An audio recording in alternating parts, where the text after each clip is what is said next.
Hey friends, and welcome to the day one of our workshop. Today we are going to answer the very important question: does endometriosis make you actually fat? Because if it's not fat, what is it? And if it is fat, we will be looking to the ways of how can we get rid of it. Okay, so the first question you have to know: is it the fat or just you are bloated? Because from my own experience, majority of endo girls are just bloated. And how can you check that? Do you remember your life before the endometriosis? How your body looked like before endo? Like, I was very slim, always very slim, and just when I got a diagnosis with endometriosis, then I start to be more bloated. And this is how I actually knew that something is wrong with my body, because I've been slim all my life, literally all my life. Okay. And there is many reasons of bloating. And also endometriosis makes you store the fat. And I will explain why and what are the reasons of bloating as well. Okay.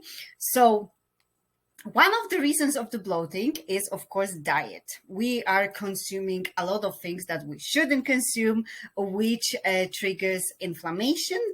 And our body is responding by bloating. It's just basically, bloats. And it's not even caused by the excess calories we are consuming. We're just consuming very toxic food for our body, and this is triggering the response. Another reason of the bloating might be your medication. So some girls who are on anti-conception pills, you might notice that your body, increase in weight. And it's very likely that your body is just storing the water and is just bloating. That happened to me after being put on the pill. I start literally growing in people's eyes, in my own eyes as well.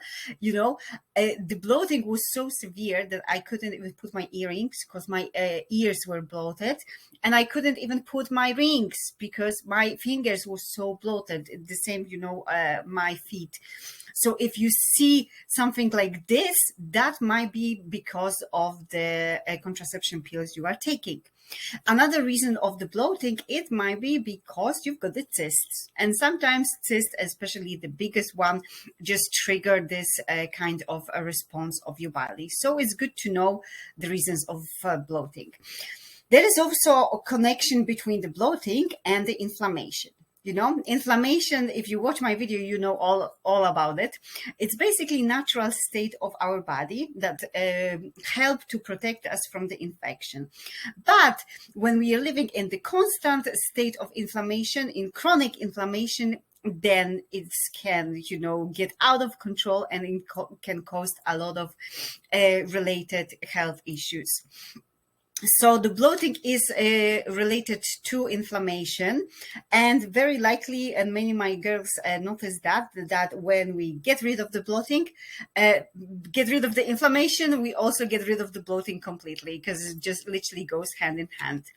Okay, you have to know that your body will not release the weight if it's in the state of chronic inflammation. This is very important. So there is no point of you going on any diets. We're not going to be going on any diet here. We're not going to be restricting the calories intake here.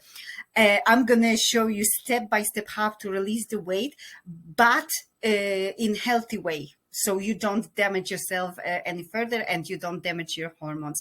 But you have to know that there is no point of doing anything related to weight loss if your body is still in the chronic inflammation, because your body will release the weight only when your body feels safe and secure.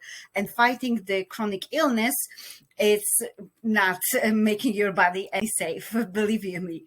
Okay, so the first thing we have to do is to decrease the inflammation completely.